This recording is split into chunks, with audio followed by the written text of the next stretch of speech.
d'esprit, c'est de dire il y a 946 communes, ces 946 communes dépendent de près et de loin, et plutôt de près, de l'action régionale. Il y a des moyens financiers importants qui sont mis à leur disposition sur toute une série de domaines, que ce soit l'économie, que ce soit les transports, que ce soit les zones d'aménagement, que ce soit l'Europe.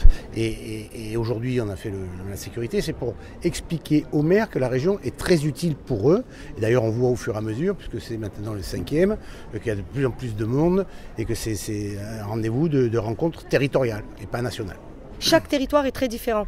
Ce que je connais en région sud, Marseille, n'est pas la même chose que ce que je peux voir, par exemple, en Loire-Atlantique. Et pourtant, on peut aussi avoir tous ces sujets de lutte contre la radicalisation. Donc, évidemment que travailler avec la région, les lycéens sont quand même les plus exposés, puisque vous connaissez les dégâts massifs des réseaux sociaux, notamment sur ce phénomène. La prévention est quelque chose de primordial, parce que soigner les mots, on saura le faire, mais je pense que si on sait détecter au plus près et au plus tôt tous les signaux faibles, comme on sait le dire, je pense qu'on pourra avoir un vrai résultat. Et le sujet de la sécurité, vous avez vu autour de vous la mobilisation des élus.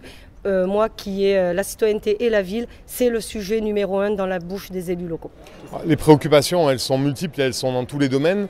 Et ce qui est intéressant sur une matinée comme celle-là, c'est de pouvoir voir en quoi elles font écho aux préoccupations et au positionnement de la région. Et donc c'est l'occasion pour nous de venir voir l'évolution des dispositifs régionaux, notamment sur les questions de sécurité et de risque. Il y a le service Europe de la région qui est très important parce que quand on veut développer des territoires, on a besoin de financement. Et en ça, l'Europe, le président Renaud Muselier l'a précisé tout à l'heure, c'est un atout majeur, un soutien précieux. Mais il y a effectivement donc, les lycées qui sont importantes dans le développement, cybersécurité, effectivement évolution climatique qui préoccupe tout le monde et qui mobilise au quotidien. Le service transport qui est très important, surtout dans des vallées comme les nôtres où on est un petit peu reculé ou un petit peu à l'écart et où le transport est essentiel. La crise migratoire que nous vivons, on la vit à Briançon de la même manière qu'on la vit dans les Alpes-Maritimes et partout en France. C'est une crise sans précédent. Je crois que les images que tout le monde a pu voir, notamment de Lampedusa cet été, parlent d'elles-mêmes. Ça appelle d'une part à avoir des réflexes d'humanité, parce que c'est ainsi qu'on doit gérer cette crise, mais en même temps de grande fermeté. Je crois que les débats qui sont en cours au Parlement sur le projet de loi immigration doivent aujourd'hui, en premier lieu, être relayés par celles et ceux qui subissent ce dossier au quotidien, et Dieu sait qu'il est extrêmement difficile à gérer. La difficulté qu'on rencontre, vous savez, c'est que je me souviens bien de la dernière campagne régionale.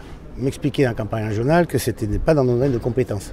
Et on nous a expliqué, nos adversaires de l'extrême droite nous ont expliqué toute la journée qu'on se faisait égorger dans les trains, qu'on se faisait presque assassiner devant les lycées et que tous nos enfants étaient en très grande péril. C'était complètement faux, mais quand même, il y avait une démarche qu'on ne pouvait pas aller aider les forces de police municipale, de police nationale ou de gendarmerie, parce que nous n'avions pas la compétence, l'autorisation. Et nous avons, grâce à Gérald Darmanin, eu la possibilité d'avoir ce champ d'action pour venir en soutien, et ça se passe plutôt très bien.